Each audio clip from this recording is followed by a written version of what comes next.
Oh my god, guys, it's Swish, and it's Untier Talk, and it's both of them at once. We're like multi-generational. Isn't that fun? I'm Megazard, here with the Jad, and Tone this time. Say hi, guys. What's up? We're back with a new gen. Yeah, I mean, not for PU yet. Like I've still got a Gen 7 replay on the screen, but still, you know. It's something to look forward to. Yeah, no, it's nice. And we will talk a bit about Swish, both the game and competitively, and some other, Gen 8 stuff. But we're going to start with LTPL, so people who just, want the replay stuff, they can just do that and then dip. Because I kind of have a little bit of an idea who the audience of this is, just a little bit. So yeah, week 1 of LTPL happened. It's our next team tour. This is a lot after Snake, but I still really like going over these, and it's a very different vibe from Snake. Like we said last time, we're not going to go over all of them, so we're just going to do quick summaries of 6 of the games, and then go a little more in depth on the last 2.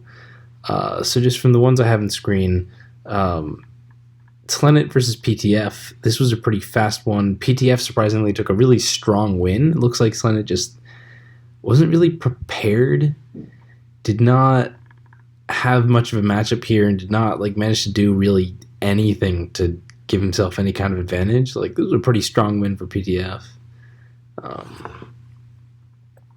Yeah.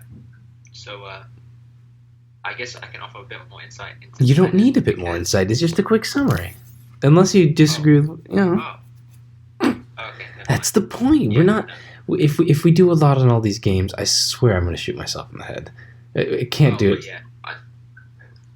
I thought this was one of the highlight games that we discussed, but yeah. No. You agreed to you agreed to the other highlight game. This was not a highlight game. PTF just kind of smacked on it. Fine. Do you want to do the one sentence replay of the one sentence summary for Ziri versus Tasker?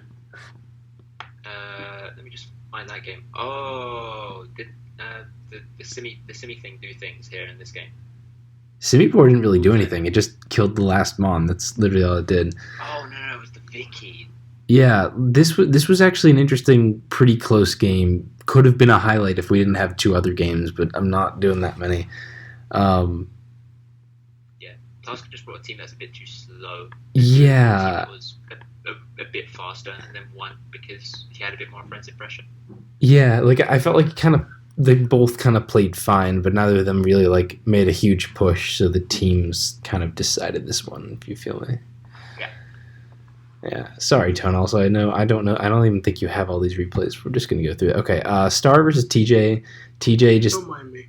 TJ just got a lucky Draco miss that made him instantly win in what otherwise would have been an even mid game. So there's that. I played Lockjaw. I won this game. I shouldn't have, but I did because Lockjaw kind of just donated the end game.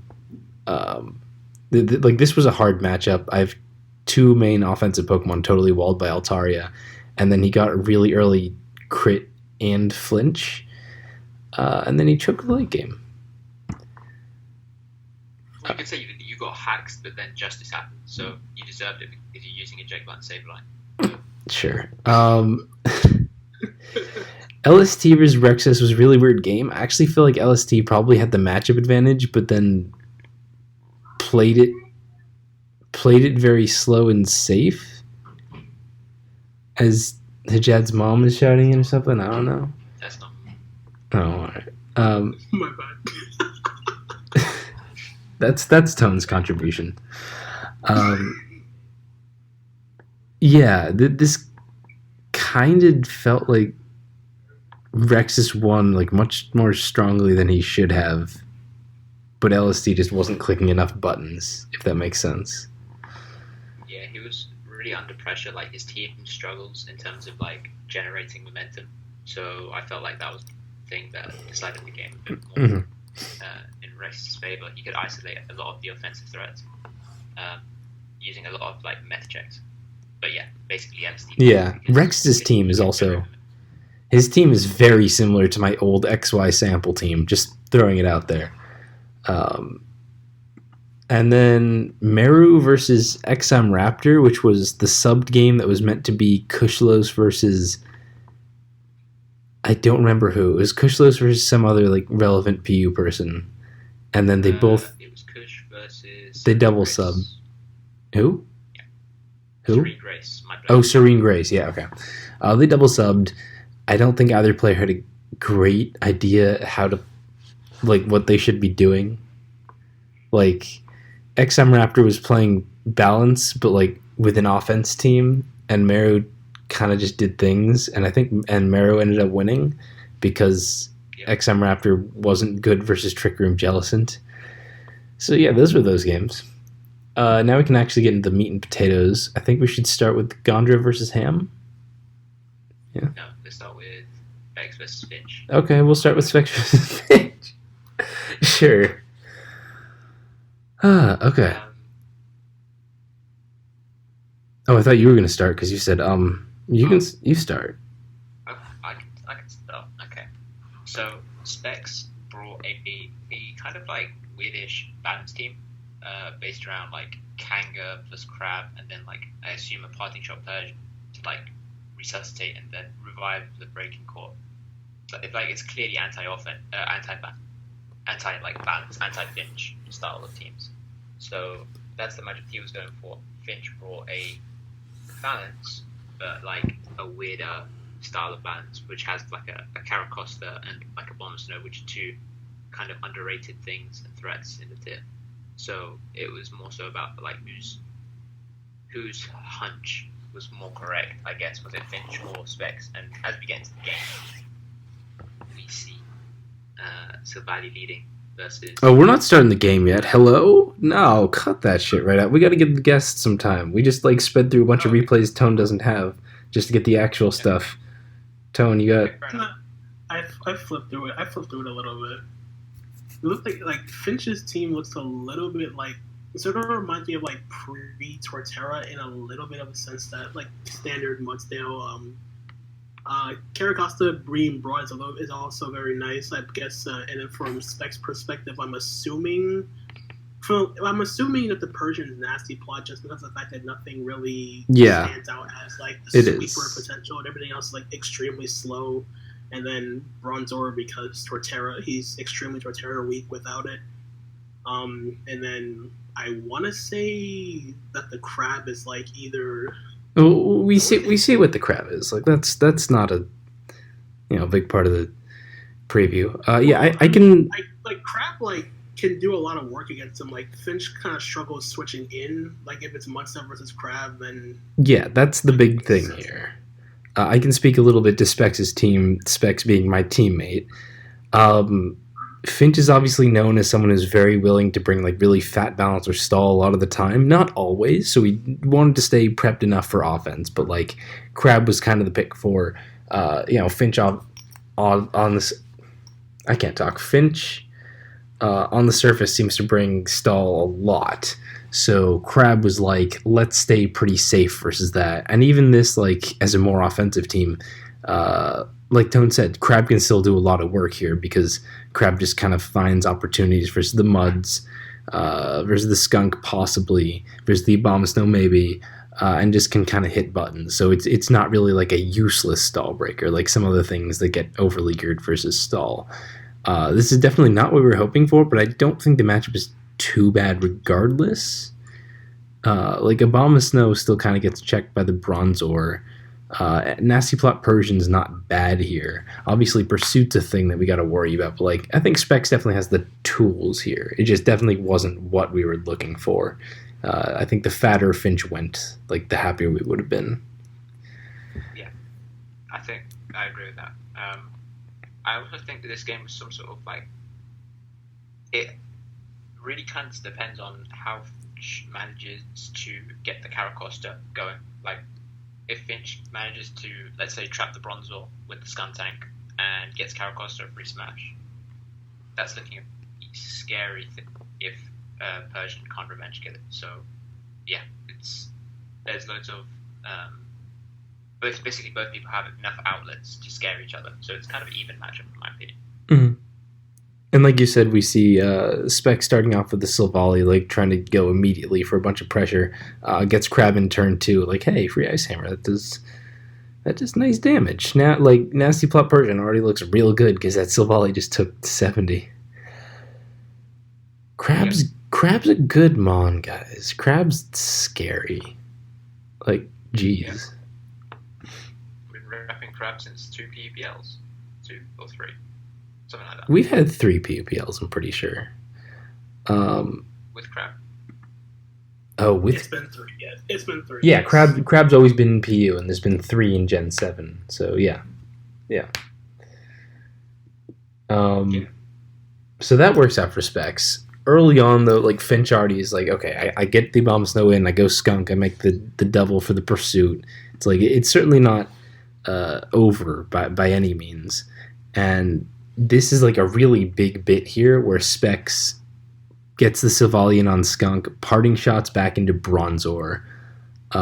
Could have gone Crab and pretty much gotten a free kill, but wanted to go Bronzor and rest because Bronzor is what wants to be switching into Abomasnow and Mudsdale, and maybe even the Pom-Pom if not Taunt.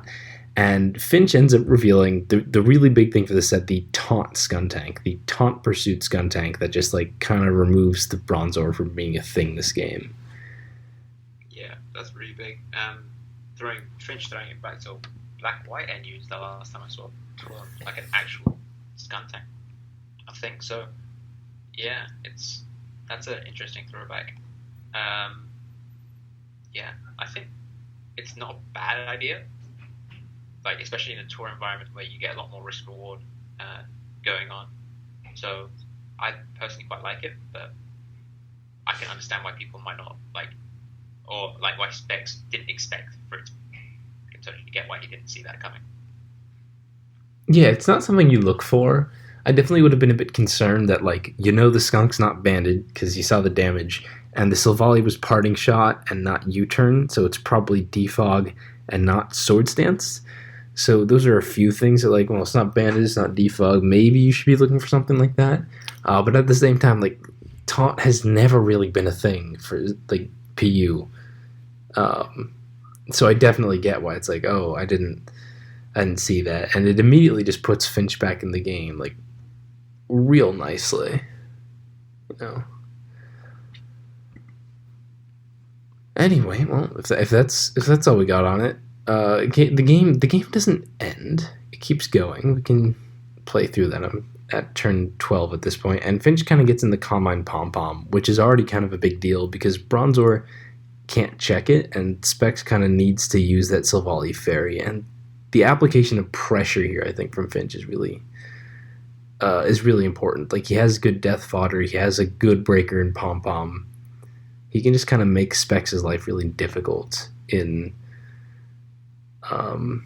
problematic ways, and that multi-attack's only doing 45, so it's like Specs just doesn't have a ton of answers, and it's not like Kangaskhan can do a lot of breaking here, so I definitely get where it's tricky, but I think pretty soon we see Specs start to make some misplays, getting the Bronzor immediately pursuit trapped.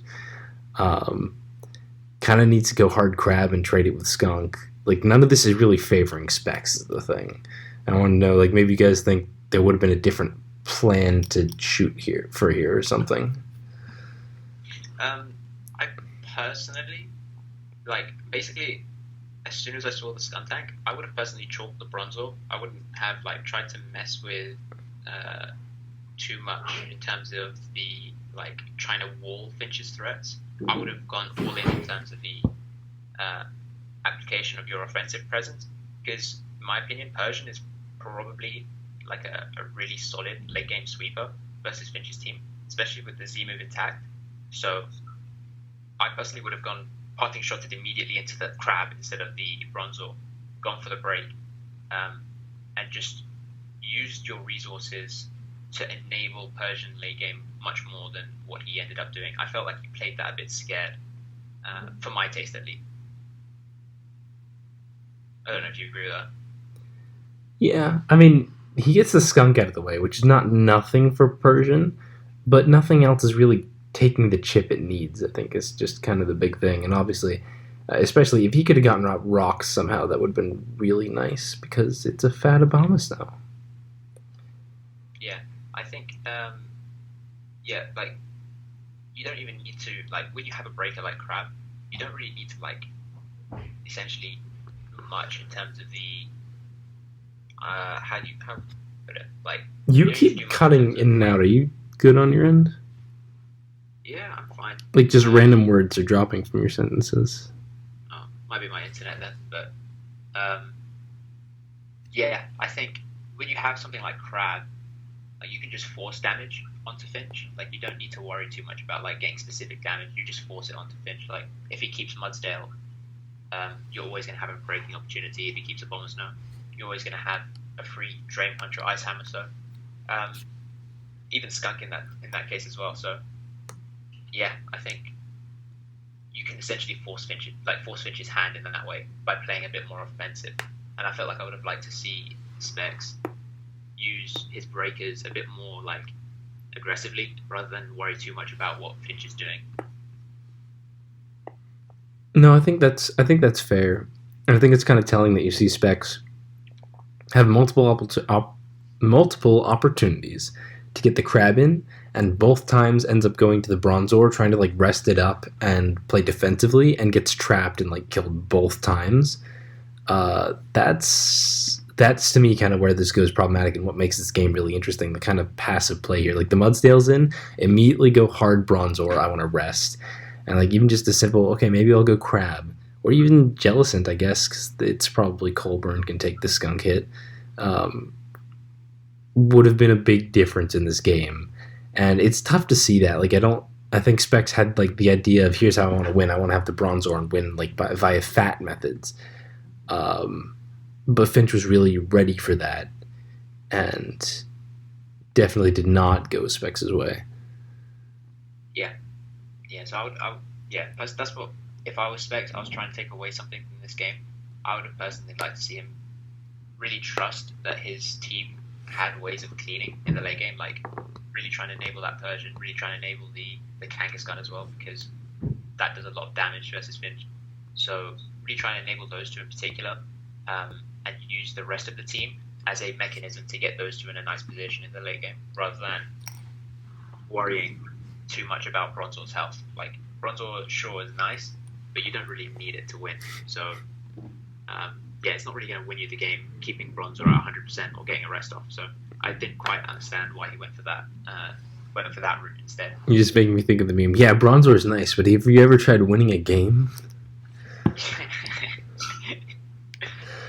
Yeah, and then when Specs tries to get offensive, it's a bit late. It's too late. Finch does not switch out his Mudsdale as Specs doubles back into Kanga. Finch is like, well, I'll just get rocks up and then go Abomasnow and I'll be fine. And it's just kind of too late to work anything out here. There were still like some late game possibilities, to be honest, that maybe Jellicent could have done it, depending on the pom-pom set and if you want a bunch of 50-50s too. But like, now realistically, I think at this point it was just a little too late. Finch was just kind of prepared for Specs to be more defensive. One thing though, here Specs goes for the Dark Pulse flinch plus Hurricane Miss. I always just go for the Hurricane Miss. We've seen how good that is in Snake. Just nasty plot and hope he misses. Turn 31. Yeah. So yeah, but maybe he was expecting a hidden power fighting or something. Maybe that's why he didn't go nasty plot. But hidden power fighting, a super effective hidden power fighting is still weaker than a stab Hurricane. Yeah, but it might kill. It would kill still. I mean, he hit him with a Hurricane and it didn't kill. Interesting. Okay, well. Pom-Pom doesn't kill Persian. Like, Persian's not super specially bulky, but he's not that weak. Like, Pom-Pom doesn't. Anyway, the rest of this game is just Abomasnow slowly woodhammering Jellicent, and eventually, Finch wins. You say slowly. I saw the damage getting higher and higher when it was burnt. That kind of concerned me a little. Yeah, I think that must have been rolls. I had thought metronome for a second. Like, wait, no, that's left. It was a lefty's Abomasnow.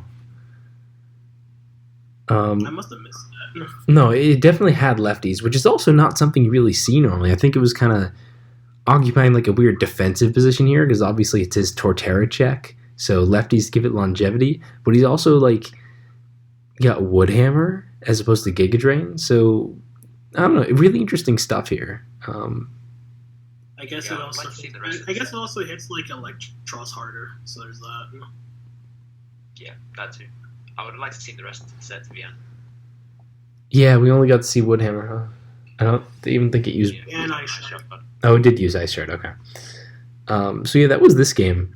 I think just like an interesting case study in how you want to play your games. And then the other one, the game Hajad did not want to do first, is Gondra versus Ham. Ham.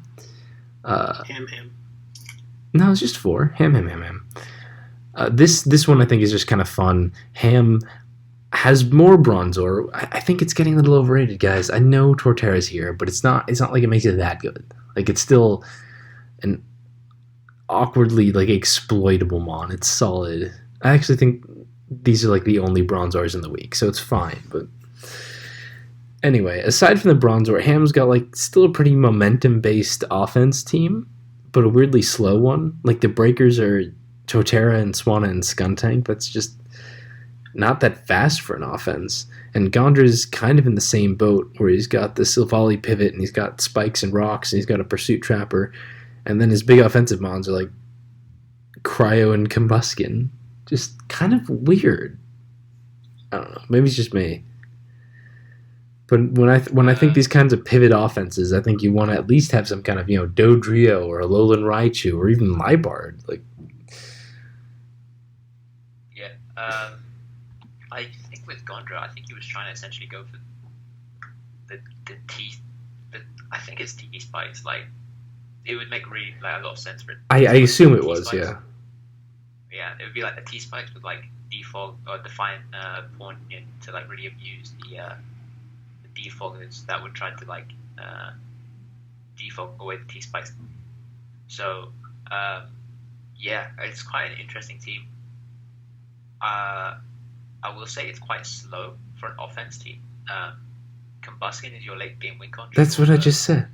I mean, you're not wrong. I agree. But yeah, I know you said that, but I just want to emphasize that it's really slow. Like, any Scarfer gets like a lot of work done, and I don't know if I'm comfortable with that, like being a thing. You know what I mean? Mm-hmm.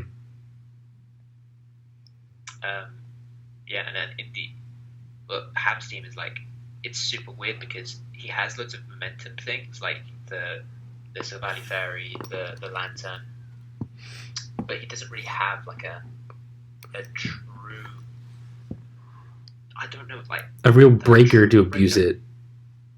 Yeah, like a true wall breaker, like a Stoutland. Yeah, it's just balanced with no real win con. Mm-hmm. Yeah. I mean, Swanna can definitely break some teams, but it'll also just like not be breaking other teams ever. Like if they've got the Eel or the Cryo or the Lantern, it's a hit or miss mon. Yeah. Same with Skuntank. Swanna by itself is kind of awkward. Yeah. Yeah. I feel like Ham's team is really like bang on a certain matchup where like he can just sort of outlast, and then Torterra wins in the end game.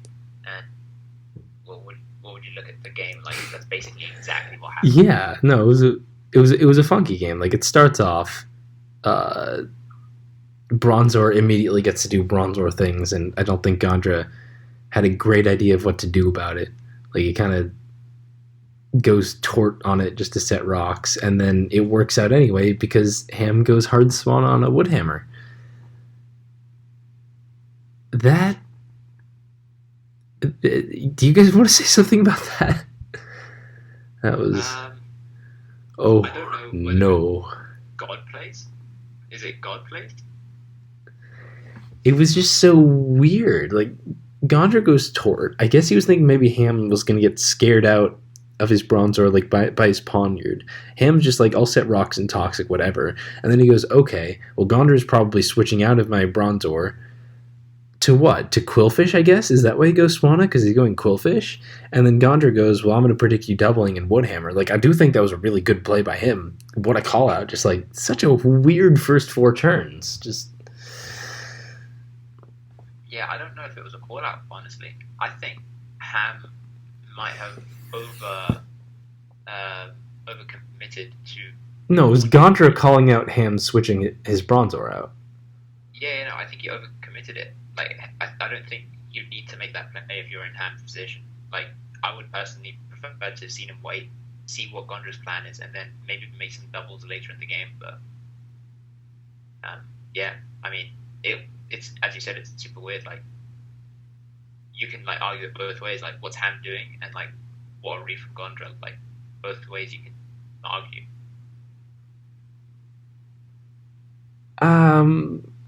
I mean, but if you're calling if Ham overextended, that's kind of the same thing as Gondra calling him out. Yes. Yeah, I mean it's the same thing, but like it's still like who do you give the credit to? Do you like lambast Ham, or do you give loads of credit to Gondra, or do you do both? I do both. You know. Tone, you got to be the tiebreaker here. I kind of want to lean more towards Ham, but at the same time, I can't really like say for sure. Like it's still 50-50 from my perspective. Wait, so who did you vote for, Megazord? Who do you think made the? I think this was more just like a really good call out by Gondra, than like. Oh, okay. Like yes, Ham fucked up, but I think the bigger thing is Gondra like really read him hard there. Yeah. Okay, right. Because I think the same but the opposite. So like Ham fucked up really hard, but it was a good play by Gondra. Untier Talk, truly the most important, relevant, and massive debates of our time. Insight, huge insight. Okay, so moving past turn 4. Moving past turn 4. I mean, Ham is just kind of hitting momentum buttons and not going anywhere. Like, it gets Sylvalian U-turns. That didn't do anything. Gondra gets his cryo into rapid spin. I mean, it's not that great for him because obviously Landry just gets a U-turn. But still, the point is, like, Ham's team just doesn't have a lot to do. And this game is going to, like, when this game turns around, guys, it's going to be fucking weird, I promise. And on the other hand, Gondra is like, he goes pawn on the Bronzor finally, gets the knockoff, and then I guess does not know that Skuntank sometimes runs special, because otherwise I don't really see the reasoning behind leaving your poniard in right here. Right? Like, that has to be I didn't expect the special skunk, right? Yeah, it has to be. He's actually pretty weak to special skunk, to be honest. Like, the special wall's cryo, which isn't great versus it. Torterra and cryo don't want to be switching it on fire blast. Like, that's, it's difficult, but even so, Gondra's gonna kind of like need to let his poniard go down now. Oh, he gets it pursuited, which is definitely kind of unfortunate because that makes that their Bronzor a little more spoopier. Yeah. Otherwise Bronzor is like a free poignant plus rocks. Like the only damage you take is rocks because of Psywave and Toxic. So yeah, the fact pursuit happened there was huge. Yeah. This is the point I was thinking of, where Gondra turn 18 just like hard switches cryo into Bronzor because he doesn't really have anything else to do. Like, Combustion doesn't want to come hard in, so he goes cryo instead to like kind of spin and sack it. It's like, this kind of sucks for him. But yeah, I guess it's just Bronzor is just such a weird Pokemon to face. Like, sometimes you just don't know what to do, and you're just switching into Torterra and then Quillfish and then all these things. And then sometimes it's like, no, I can just hit my button and like pressure the fuck out of you.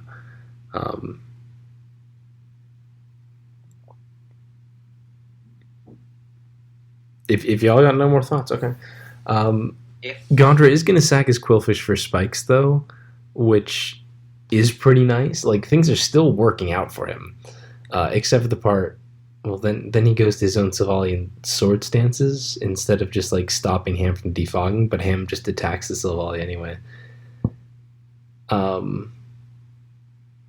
Then he forces him out with Aftermath, so like weird stuff, and then Gondra gets his Combustion chip. It's like, what exactly is going on? I don't really know, but none of this really matters, because at this point, pretty much as soon as the Quillfish died and Gondra lost Intimidate, and that Sylvali took all that chip down to 20%, if Ham rock polishes with Torterra, he kind of just wins. So that's the upshot of, like, a lot of interactions and things are happening, but they're all kind of small scale. And eventually what we do see is it gets pretty close down to the end. Gondra, is able to eventually break through the bronze or the lantern, but it won't really matter so much because that Torterra is just in the back, and Gondra's not super able to handle it. Yeah, this Torterra is very scary. I think this is the problem with having no Scarfer, is that usually if you'd have a Scarfer and now in this situation, like let's say you have Scarf Primate, but for the pawn, just as a random example, right? You would be able to go to that in the end game and just be like, hi, I can check this now and I'll revenge kill you. But because you don't have a Scarfer, something that can boost their speed is extremely dangerous. Yeah, no, like Torterra is real good, and I think there are other interesting plays in this game to examine, but a really big facet of it is just like the kind of ways that Torterra will just like really make you need to be very, very safe and secure, because otherwise you might just get surprise slapped. Like, it's not a massive comeback; it's only 2-1 right here, and it certainly didn't hurt that Gondra wasted his Z move on just Grassiuming into the bronze ore earlier. But yeah, at the end of the game, despite like being, I don't know, weirdly struggling the whole time, it doesn't really matter because Ham just gets to rock polish with Torterra, and Combusken's just not fast enough. Gondra don't got speed control, so it's all or the fact that Torterra was jolly. Yes, that also helps. Don't run adamant rock polish, but also build better teams. That too. Saying if it was adamant Torterra, he would have lost. Yeah, because the Combusken got the double protect, but Torterra's I think just one base speed faster, right? Combusken's 55, Torterra's 56. I'm pretty sure. 5. Anyway, that's LTPL. Those were the game analyses, and the rest of it's just going to be like Gen 8 discussion. So, Jed, you don't actually have the game, right? It's just me and Tone. Which game? Sword or Shield. Like, you're just too busy to play that, right? Yeah, no, I don't have Evo, okay. But I am I'm more than willing to offer you as a noob insight. I also have a couple of questions for you guys, if you guys want to talk about on the podcast. Sure. For somebody that has no idea. Like, wait, for the record, I am on the way to Gym 7. I am like trying to get into Spikemuth, and Tone has completed the game for where we're at. I already beat the game, yeah. Okay, sweet. So everybody's talking a lot. Like, the only thing that I've got out of the Gen 8 stuff on Pokemon Showdown, that Dynamaxing seems to be ridiculously broken. Like, I haven't seen the mechanics myself, so can you guys quickly explain to me what Dynamaxing actually is and why people are complaining about it, and what your own personal opinions on it are? You want to go first, or should I? Well, Tone, you've actually been playing some OU, right? I've dabbed a little bit in like OU with my own like team, where I was just like testing different stuff, but just to quickly like give a brief overview of OU, it's basically not all that fun depending on what you face. There are some really, really ridiculous stuff on the ladder. Example being Moxie Gyarados is one of the main ones, because when you Dynamax your Pokemon, for 3 turns you get to use max moves, and depending on the type of move you go for, there's some added effect. So, for example, in Gyarados' case, when it goes for max Sky Striker, I think, whatever the flying move is. Yeah. Okay. So So to be clear, when you Dynamax, your HP doubles for those 3 turns, and and the max moves are kind of like Z moves, where they increase in power by a set amount, and they all also have a secondary special effect. The flying, depending on the move, each type is a different special effect. Gigantamaxing is the same thing, except they also get a specific special max move, which for the most part isn't that great. Like, compare the max move for fighting type moves turns into, like, gives you +1 attack, which is really good, and then Gigantamax Machamp's Gigantamax move gives you focus energy. Like, the effects really vary. Some of them are real good, like Lapras's sets Aurora Veil, which is yikes. And Corviknights acts like defog, I think. Yeah, in a sense. I think it's like fog and something else to go on. It removes also like terrain and weather and everything. So like some of them are good, but they're iffy. But like in general, for the record, Gigantamax doesn't do anything else. It also just like doubles your HP for 3 turns. You do it. Oh, and all status moves just turn into a protect. That's it. But a protect that blocks Z moves, that blocks max moves fully, whereas protect otherwise, max moves like break through it a bit, like how Z moves did. Okay, so it's basically Z moves and double HP for 3 turns. Yes. Well, weaker Z moves with added effects. Yeah, they're a bit weaker, but they have added effects. Okay, interesting. And you can do it to anyone. You don't have to like specifically give them a Z Crystal or Megastone. You can do it to anyone at any time for whatever reason, which makes the game awkward. And I think Tone could probably get a little bit into that. It's like, when is the Gyarados going to Dynamax? Or maybe they're just going to use it and then Dynamax something else. And it gets... Yeah, Gyarados can potentially sweep you in Dynamax form and even after Dynamax ends for Gyarados, because with the flying Z move, you get +1 speed. With Moxie, you get +1 attack, so you essentially get a kill and a Dragon Dance all at one time. That stacks up, and Gyarados becomes even a big threat even after it's done Dynamaxing if it doesn't go past 3 turns. The other issue is, like, for instance, there's some other monsters, like Barraskewda is also one of them because of the fact that water Dynamax moves sets rain, and then Barraskewda has Swift Swim, so it doubles its speed on top of that. So a fast mon, high attack, rain boosted, and it just gets very, very crazy. And plus it gets access to close combat, so it can boost its attack and still have the Swift Swim effect even when it's done Dynamaxing. So that's nuts in and of itself. And then there's like some other effects that go into it to take into account, but yeah, overall, it's very, very iffy and very, very weird. And I know there was a post where like ABR made like he topped the ladder with like some sort of semi-stall with like Shadow Tag Gothitelle and some Ditto variant or something like that just to counteract these, and it's very, very, very, very weird. Yeah, so I'll speak a little bit more. Part of that is because Gothitelle is broken. Already Shadow Tag got banned. Like, it was still stupid.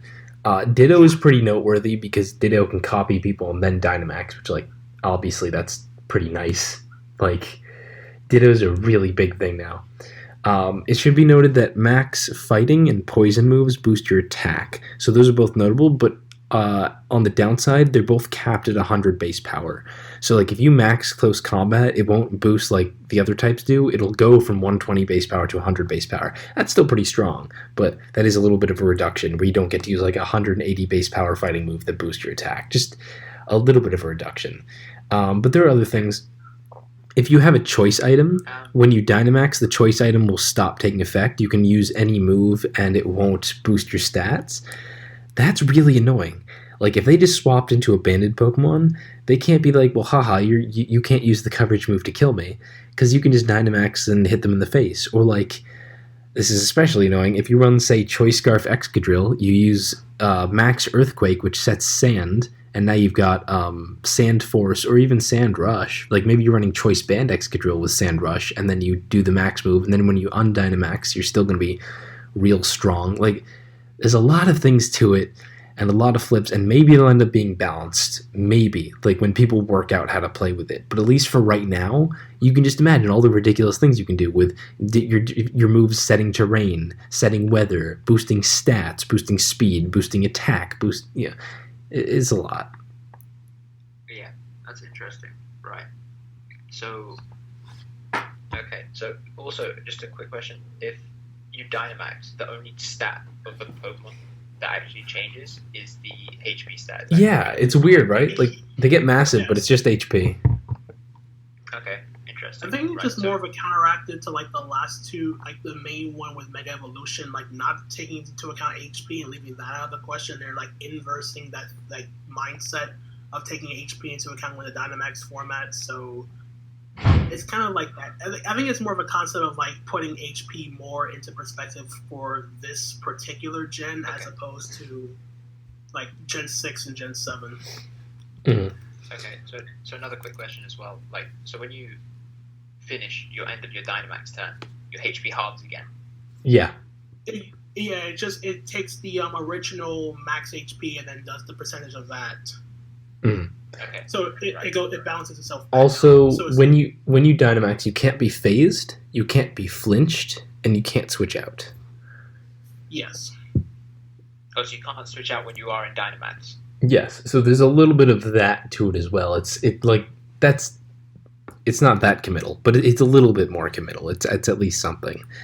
I can't speak to the competitiveness too much also. I haven't really had the time. I haven't been on Showdown much. I played and watched a bit of Anything Goes because, that's my thing. I don't really do OU.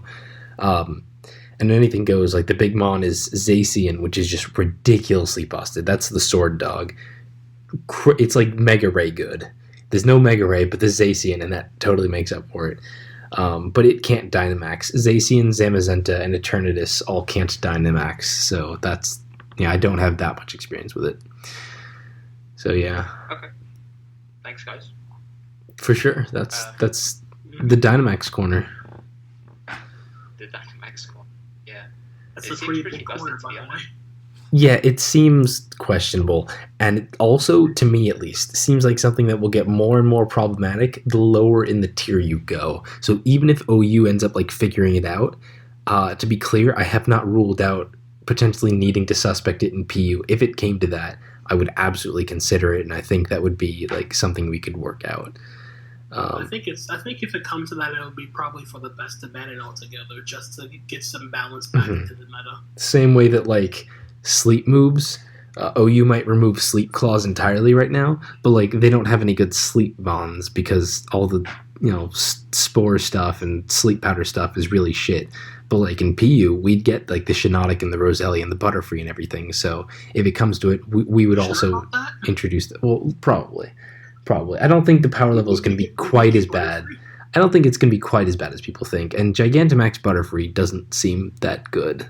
Its special G max move, it just randomly does Effect Spore on them. Effect Spore is annoying, but it's not that crazy. I guess so, depending on what you get. I mean, it still comes down to random chance anyway. Mm-hmm. It's also the fact that there could be a reduction of hazard status and whatnot when it comes to PU being in alpha or even beta for that matter. So you just get stuck with a bunch of mid-tier NFEs to fill those roles out. Mm-hmm. Which is not too bad, but at the same time, it's kind of weird considering what we've done in the past. Yeah, but we don't know. I would make no assumptions about the power level right now, and probably like Hajad, I'll mostly just be playing Gen 7 until PU rolls until PU rolls around. It'll really just be just messing around with Gen 7. Just wait and see, figure it out. It's a new gen for OU and Mono and whatever. Not so much for us yet, They can take all the time they need. Okay. Yeah, I was gonna say I don't have as much of a not destructive, but as much of pessimistic attitude as Megazord has, because your philosophy is that it could be more of a problem. For me, at least, I see it being less of a problem. If you think about it, by the time all of the sweepers have been filtered through UU, RU, NU, and all them. There's not going to be any shortage of sweepers. Max moves give every Pokemon with a flying or fighting type move the ability to double their HP and start boosting their stats. There's no way that happens. It's impossible. You can't get rid of all of them. But it's not about getting rid of all of them. It's about power level and the amount how scary they are relative to the. PU can't end up that weak. I don't think you quite understand how ridiculously weak PU would need to be for that to be the case. PU would really need to lose everything. It's not gonna happen. Max moves are still gonna be massive and meta defining, and Dynamax will be a huge game defining gimmick if it sticks around PU. It might be fine. That might not be a problem, but that is what's going to happen. So basically, it would be a modified ADV. It'd be Gen 3 PU, but somewhat like Gen VPU. Yeah, I don't think the power level is going to be that low. I even think it's going to be higher than DPP, despite having less mons, for the record. But we'll see. Okay. Yeah, as far as the games go, I really like them. There's a lot to love. Just putting it out there, Game Freak's not amazing, but no companies are, and it's not as bad as you think it is. Anything that they've done, and the games in general, they're not as bad as you think they are. They're still worth the price. Yes. Which is crazy, because it's a higher price, but goddamn, I'm having a lot of fun. And Opal is probably my favorite gym leader of the entire series now. That's a bold claim. You have not seen this design, Najed. You could Google Opal Gym Leader. Just look at the design, first of all. This gym leader's whack. Gym. I wanna in real time. Gym? Bologna Gym. Yeah. Okay. Is this the old woman? Yeah. Oh. Oh, You mean Opal? Yeah. Yeah, okay. she has some serious issues.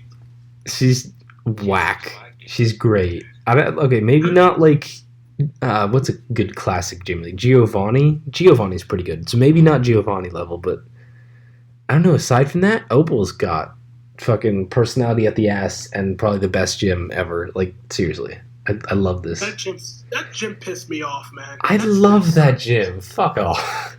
That was great. I got penalized for being on this. That's not right. I know, it was funny. I was laughing at it. I really was. The Pokemon game made me laugh. That like never happens. Actually, the fighting gym was also pretty cool. We had to like. I really like the gyms. I really like the gyms in general. It's not like it's a way better revamp. They're pretty different, but it's not like trial different. It's like they're still gyms, but totally revamped. I'm loving the puzzles and what they're doing with all of them, and like it's real good. Like this game, takes steps backwards in other places for no reason, but like the gyms, just as one thing, they're really good. Just saying. Is there anything else you guys want to toss out about Swish, about Dynamax, about PU, about LTPL? Anything else you want to get off your chests? Spec sucks. Ouch. I don't think that classifies as getting something off your chest. That sounds like a random. That sounds like a regular thing you would say. Yeah, I'm just gonna start saying like somebody sucks. I'm gonna make sure Specs wins this week. I'm gonna get them the best team, just some absolute fucking god squad, and Specs is gonna go ham, and you're gonna be like, oh, I'm so sorry I ever said that. Wait. There's also to take into account. There's also the opportunity. So how are you gonna? What? I'm not building for Specs, so how are you gonna get a god squad? Oh, I have ways, my friend. I have means and methods. I know this dude named Erusius. Oh, right. Oh yeah, that camera up team I was waxing eloquent about last week, when no one else was there, that wasn't Tlenit's, that was Erusius's apparently. He actually made that, so I didn't know that at the time. There's also taken into account if everything goes well, PU seasonal finals. Yeah, oh yeah, seasonal's happening. I beat Skipcan. That was actually a pretty interesting set if you want to see me like do really badly game 1 versus balance, but then like play my ass off to beat Stall and Sun. Fucking that set took like an hour and I was sweating after. I was sweating after. It was an hour. I had to beat Stall into Sun. Oh my god. And then Hajad kind of just slapped Lockjaw up pretty hard. So Hajad's sitting in Grand Finals winner's side, and it's me versus Lockjaw losers finals. And if I can manage to beat Lockjaw, which I did this week in the best of 1, Untier Talk seasonal finals, baby. That would be elite. Maybe we would actually think that we know what we're talking about. You know what I mean? Maybe, yeah. That would be a pretty good spectacle heading into circuit playoffs. Oh yeah, circuit playoffs. Almost here. Pretty exciting. Gen 7 PU is still going to be fun. For example, as one of those fun things that we still have for Gen 7 PU, let's do a Jad Gimmick Corner.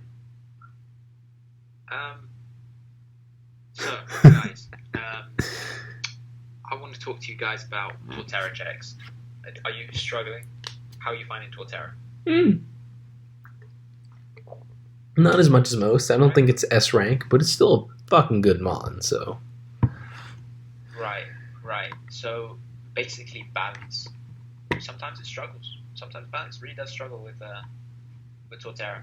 And I guess I'm bringing back a really old set with this, but Toxic Taunt Pom Pom is really good at the moment. I think it's probably the best set now to run.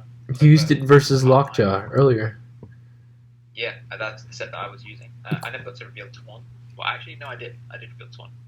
Yeah, I think personally, it's on that team. It works really well because all the team it gels really well together.